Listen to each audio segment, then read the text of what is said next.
165 years nang sumasaludo sa mga Pilipino. Tibay ng loob, tibay tagtuay. Drink responsibly. Sa Pride Anti-Bac Detergent, limpyo ang nilaban, knockout ang bakterya. Stop ang germs sa Pride with Antibac. Linis ang labada, knockout ang bakterya. Ang Pride Anti-Bac, adunay germ knockout action, kills 99.9% of germs sa bisti sa pamilya. Stop ang germs sa Pride with Antibac. Linis ang labada, knockout ang bakterya. Pride Anti-Bac Detergent, manufactured by ACS Manufacturing Corporation, ISO certified, world-class quality. ACS. Kahit na stress kwanto sawa, all night lang. Kahit na abot langit ang labada, all night lang. Gaan lang may kasama. Tanduay Light. Drink responsibly. Doble sa sulit, doble sa saya ang hatid ng Sublight TV. New subscriber, may buy one take one load ka. Bili na ng Sublight Kit for only 1,190 pesos. Mula July 1 to August 31, mag-load ng as low as 99 pesos sa first month and get your next load for free. Itodo na ang sulit at saya with Sublight. Promo runs from July 1 to August 31, 2022 per DTI Fair Trade Permit number FDEB 145291 series of 2022. Todo sulit ba? Punta na sa nearest Sublight dealer. Para di madaling masira ang ngipin ng pamilya, ngayon pa lang. Unique toothpaste for brushing every after kumain. Dahil ang unique toothpaste, may Max Protect formula. Ngipin ay masalada. Mas protektado pa. Helps stop cavities even before they start, while keeping breath fresh with regular use. Unique toothpaste for brushing para siguraduhin ngipin ay masalada. Mas protektado pa. Unique. Max Alaga, Max Protectado with unique toothpaste maximum fluoride protection. Manufactured by ACS Manufacturing, ISO certified, world-class quality. ACS. Magandang araw po! Ito po si Venus Ra. Ngayong pandemic, serving others is the best. Sa pagtutulungan, patuloy ang ating laban sa buhay. Kaya dapat always healthy with proper diet, exercise, and MX3 Coffee Mix to ignite my day. Lagi akong focused, active, at extraordinary. Because the most important things in life deserve nothing less. MX3 Coffee Mix, my choice. Ito ang DXDR 981 sa Dipolog City. Basta balita at serbisyo publiko. Tatak RMN. Fátima dolorosa, mostraste el fuego infernal, pidiendo para salvarnos tu corazón venerar. Ave María, Ave María, Ave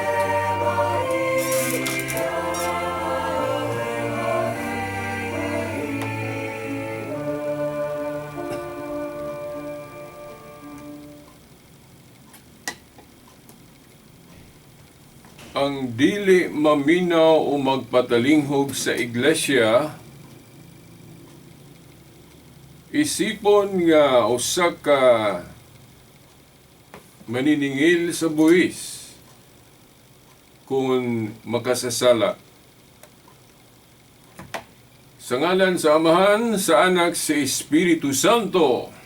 Amen. Sa gihapon, kini ang inyong sulugon sa maong tulumanon, kahayag sa pagtuong Katoliko, Silbert Dondoyano Senior alias Veritas, magkauban sa gihapon ang atong mga kasamang radyoman sa technical side, kasamang radyoman Danny Luod, kasamang radyoman Dax Ilumba, o sa gihapon mo pasiuna ta og pagtimbaya sa atong amahan dinhi sa istasyon, ang atong station manager kasamang radyoman Edgar Dagumo, uban ang yun sa iyang yung tibuok staff dinhi sa mao nga sibihanan. RMN Pollock. Dili lang na to hinganlan tagsa-tagsa, no? O gusab, labaw sa nga tanan, hagatong espiritual nga amahan, ang bikar sa Dios, representative sa Dios diri sa atong diocese, no? Diocese of Dipolog. Okay, ang atong dalahurong obispo, Most Reverend Severo Caermari, nga mao'y nag-preside kaganina sa Santos nga Misa, nga nanugad yun sa atong katedral, no? Diri sa Dipolog. No? Most Reverend Severo Caermari, D.D., Conductor of Divinity. Okay, atong pagyukbo kaniya.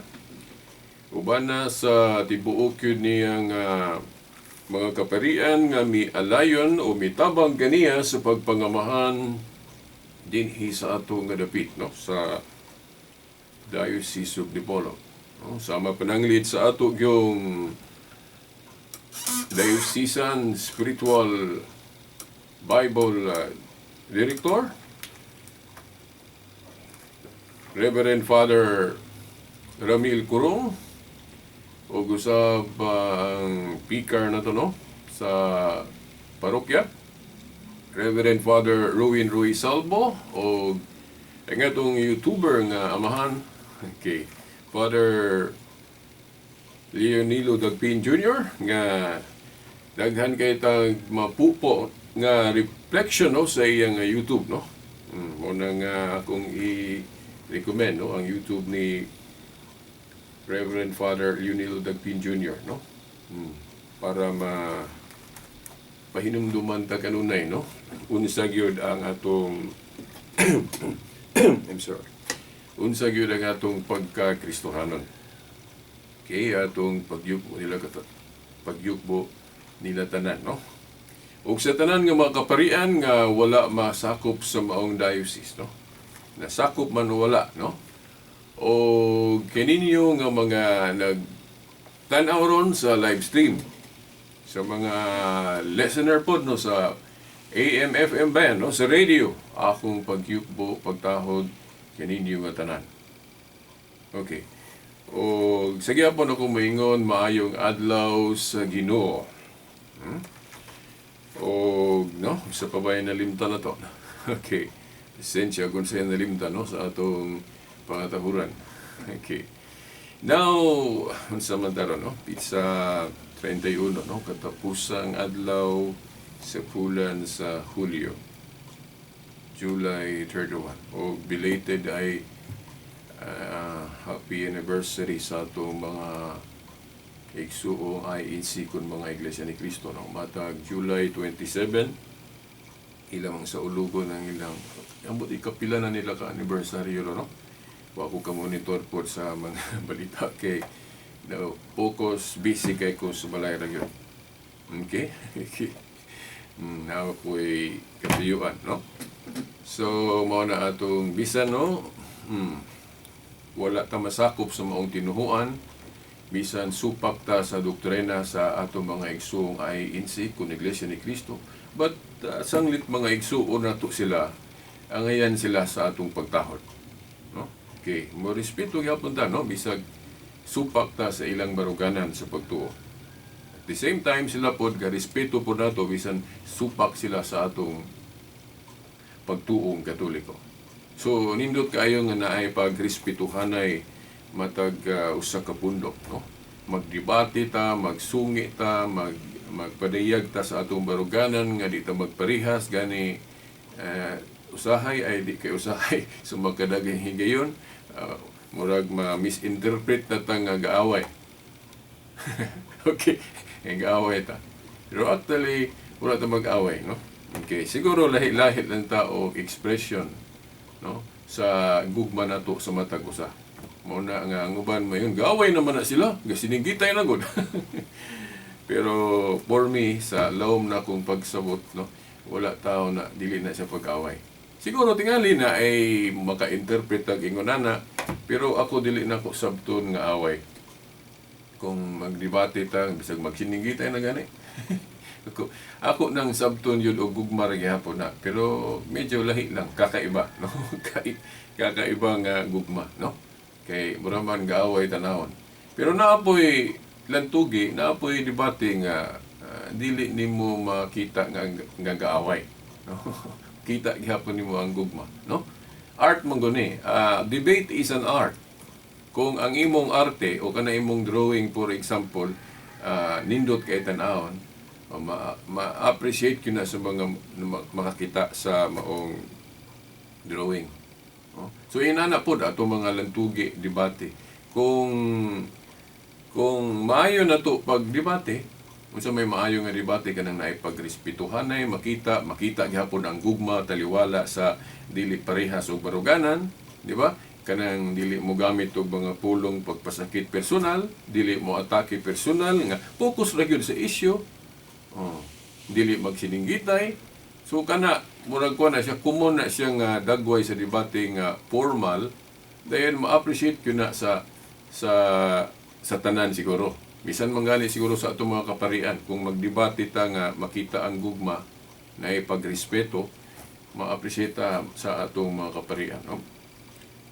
Sa makadagang higayon, ang grupo nato sa panalipod sa pagtuo kung CFD, no, na po'y pipila ka mga kaparian nga makasaway nato, kay dili pod siguro maayo sa ilang panglantaw yun atong sistema sa pagkikdebate. No? Pero kung makita nila nga ang atong pagdebate ana ang gugma gihapon, I don't think so nga ilang sawayon ang atong kausa sa panalipod sa pagtuo. Ako dili ko perfect ani nga kaning sani pamaagi, no. Sige gihapon kog kasipyat, mo init gihapon ko. Pero naningkamot ko nga unta mo makat-on gyud taon sa gyoy maayo nga debate. Para makahatag tag example og masunod pud sa uban. Masunod. Kay kung magsige lang tag debate nga sininggitay nga murag gaaway gyud tanahon, mo po ni maawat sa uban kay unsay makita mo may awaton. Di ba ang mga bata unsay makita sa ginikanan awaton. So kung magdebate ta nga dili magsininggitay na agyoy pagrespeto sa matag usa, walay kanang gitawag og dirty tactic, focus lang yun sa topic. I don't think so nga ang atong art, kay debate is an art man, I don't think so nga sawa yun ni sa mga viewers. Pero nada ito'y gaingon nga veritas nga nung wa na mag-appeal sa sangka. Wala talang ninyo. Wala talang ninyo. Ilang kung masulting kanus ako mo resume, mo balik, no? Sa sangka. Depende po sa pagtugot sa kahitasan, no? Kung itugot pa niya nga o maka final ko ano ta, huna-huna nga mobalik ta, okay, o naapata. Okay, usahay namagoy mga sitwasyon po nga nagplano ta nga mobalik nya kay gikuha naman ta, manawa kita kabalik. Okay, so depende na no sa pagtugot po sa kahitasan. Okay. Kay maabot ra na no kay gihigugman ako gyud ang dialogue sa pagtuo. Whether debate o bisan unsang sistema sa pakig-dialogue, diskusyon.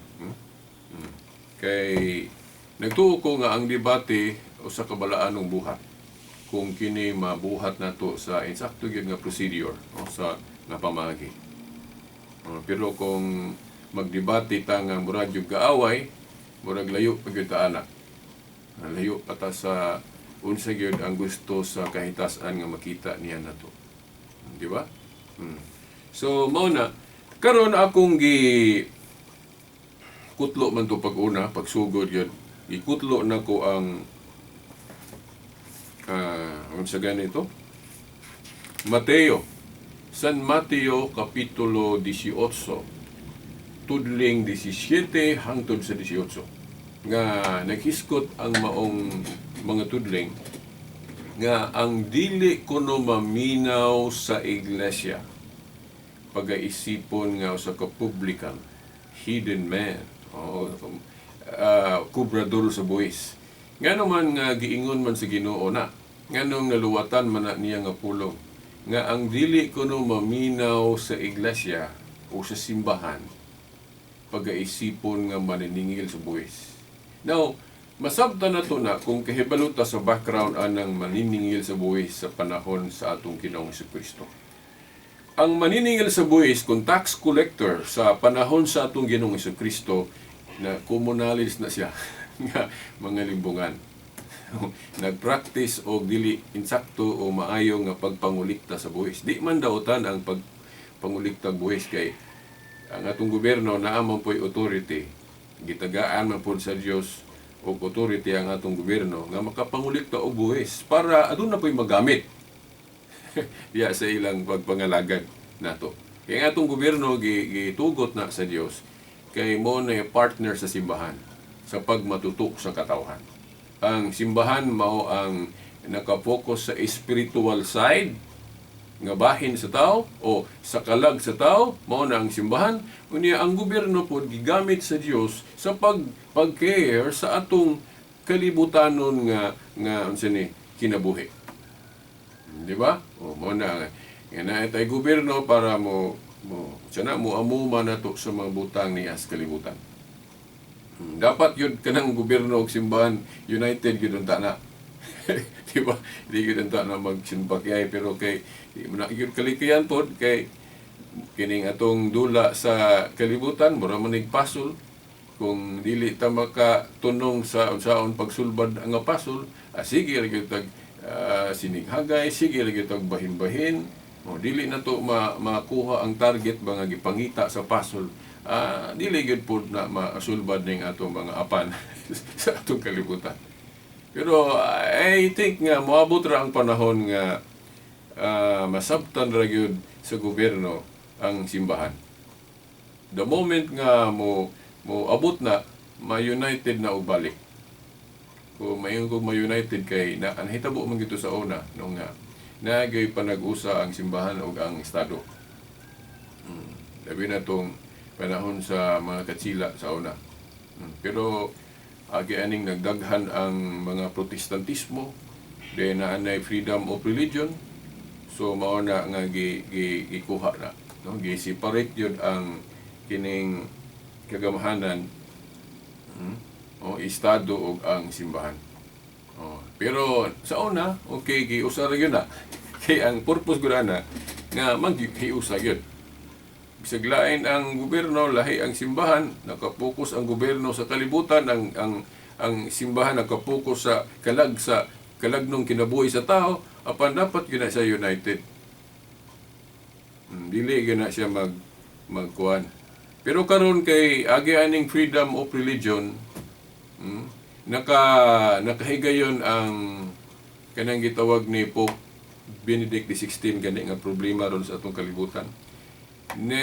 Natagaan og luna ang kanang gitawag og dictatorship of relativism. Kanang problema ni wa siguro mo kahibalo nga ang dictatorship of relativism problema yun na sa kalibutan. Unsa man ang dictatorship of relativism nga kanang ang kuan ba kanang truth ba lahi-lahi og hitsura, lahi-lahi og dagway nga mo na nga adunay pagrespetuhanay sa lain-laing relihiyon kay ug unsa ila amo po na ila ang truth. Dayon sa to pa lain-lain ang truth ug kay lain-lain ang truth both respetuhan.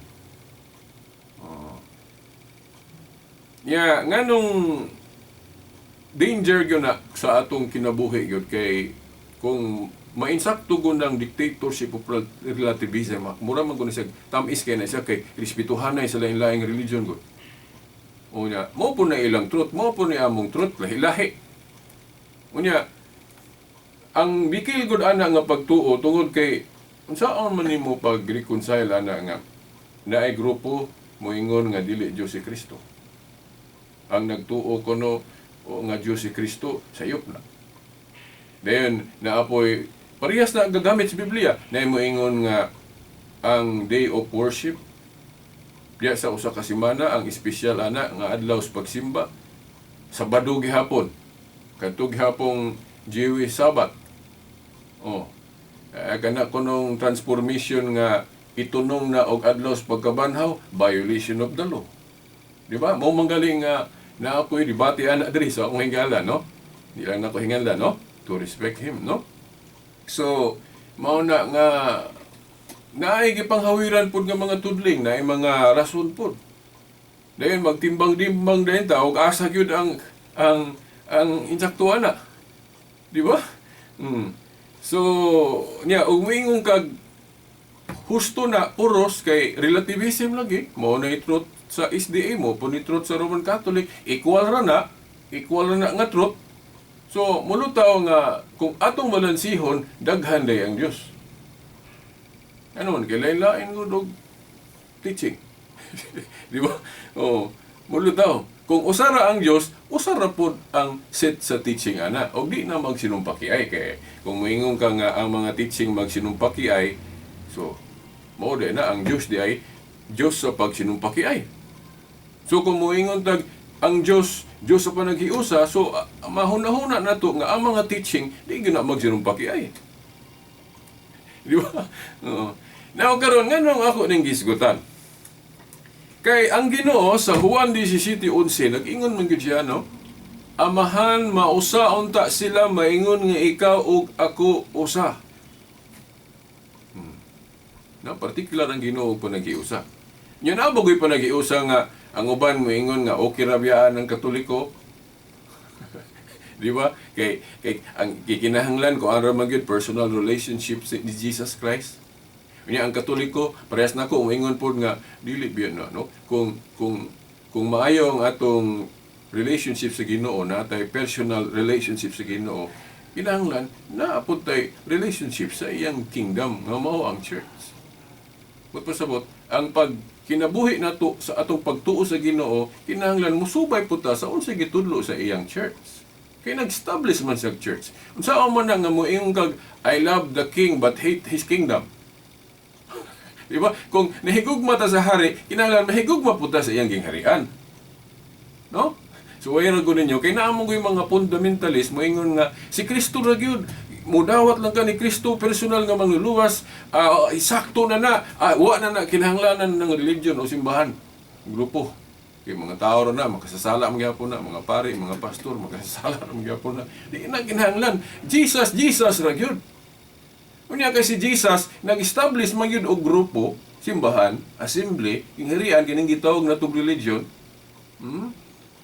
James 1:27, Santiago 1:27 na ito'y born again ang utaran nako asa mabasa nga ang Christianity religion. Nasa James 1:27, Santiago 1:27 nga ang Christianity usa ka relihiyon. Napo na sa 2 Timothy 3:16 o 1 Timothy 3:16. So, malimot ko kay ko particular of memorization, no? Og bersikulo. Kay panahon gali sa mga apostol, dili man sila kanang makamemorize og teksto unsa pay memorization nila nga wala man nila pamanbutangig chapter o verse ang kasulatan sa ilang panahon, di ba? Kay sa history, ang mga obispong Katoliko naman ang gauna-una pagbutang og chapter o verse ana. Panahon sa mga apostoles, ang ilang kasulatan katupang Old Testament, kaya wa pa man sila compiled New Testament, kaya hinugong pa mang panulat, wa pa gitapok, mauna nga ang ilang ready-made kasulatan katupang Old. Unya wala butangig chapter o verse. Di ba? So magwali ang mga apostol, ritso lang yung binaba. Di ba?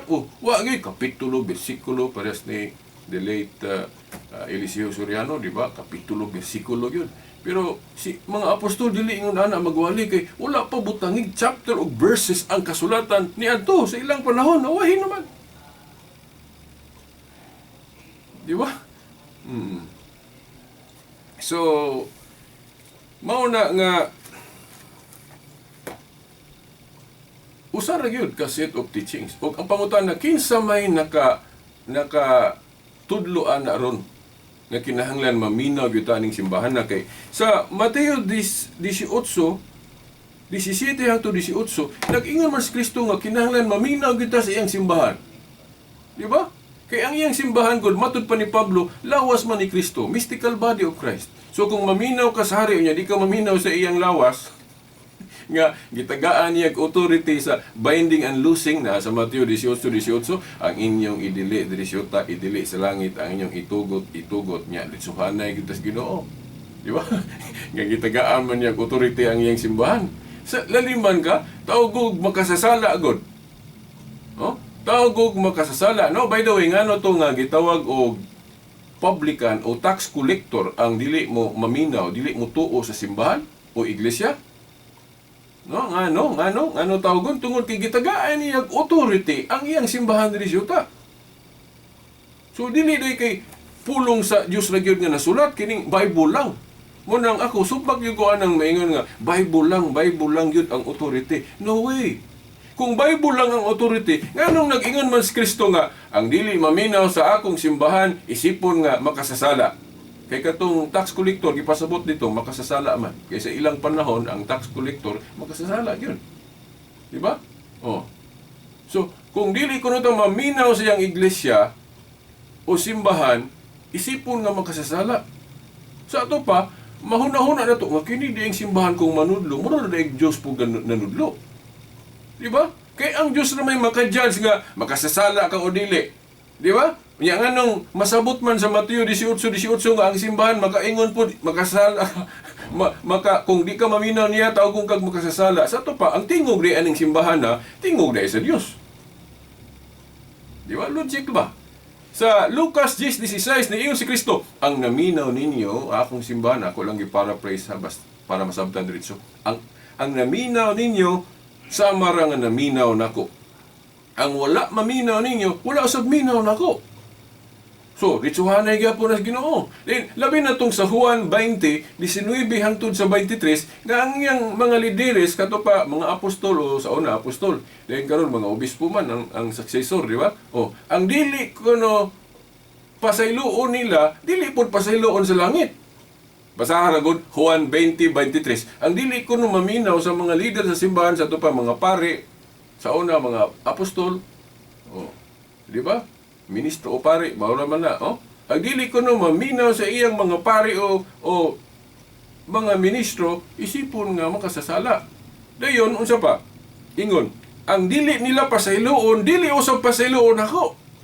Sa kana din giingon sa Juan 9:1 na, 1:9 nga, isugid atong mga sala sa Dios ang buot day pasabot ana, isugid natos pare. O ministro. Kay ang dili kuno pasayloon nila, di man pud pasayloon dito sa langit. Di ba? So sa ato pa, ang mga pare di o ministro sa Dios, spokesman sa pagpasaylo sa Dios. So kung di ka modulog pare, di ka mangupisa liyon saon nimo pag-ingon gipasaylo na ka. Siguro maingon ka agi pasaylo na ko sa Ginoo. Okay, nangayon ko pasaylo niya. Nya unsaon nimo pag-apply ang Juan 20:23 nga ang dili kuno pasayloon sa mga ministro sa Dios, sa mas mga apostol, mga pare sa atong description ron o ministro, di ba?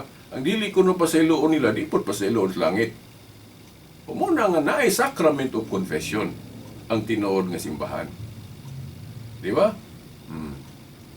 Lahi po itong magpinasaylo ay tagsa-tagsa tas atong mga sala. O obligado man ta. O tanan. Nga mapasaylo yun sa atong isig kaingon.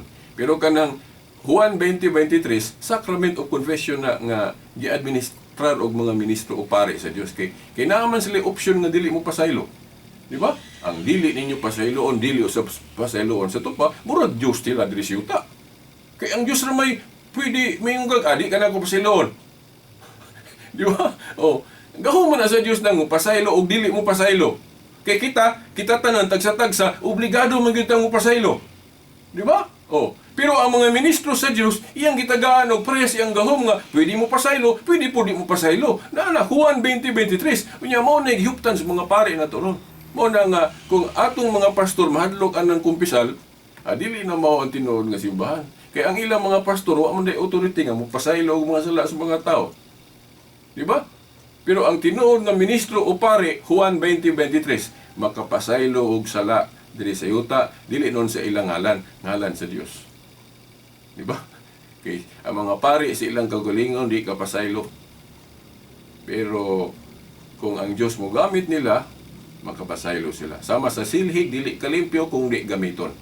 Di ba? Silhig suwayra ko butang na lang silhig diya, sagdiya, makalimpyo ko na. Pero kung gamito na to, ay pa makalimpyo. Iyon anabod. Ang mga pare na to, di na kalimpyo sa atong sala. Pero kung gamiton sila sa Dios, Juan 20:23, makapapa sila o sala. Di ba? Murag silhig yun ang pare. Di ba? Mayon ka, bulingon naman ang pare. Bulingon naman po ng silig. Di ba? Yes, so good. Di ba? Now, karon wa ko ka adto gyud kay wa naman tay oras. Ako unta i-discuss diri ang magisterium. Kay mo ro gyud ni kulang nato kung makasabot ta unsa nang magisterium, ma-unite gyud ta. Kay mura na siya ang tukbang ana sa atong gobyerno Supreme Court. Mao ni nakaligtaan nato, mao nang magbahin-bahin ta ija-ija. So ako ni i-discuss sunod Domingo pohon. Okay, hangtod sa sunod natong bugtaw, kini inyong igsuon, Silbert Dondoyano Sr. alias Veritas, sa ngalan sa Amahan, sa Anak, sa Espiritu Santo. Amen. Fátima dolorosa, mostraste el fuego infernal, pidiendo para salvarnos tu corazón veneral. Ave María, Ave María, Ave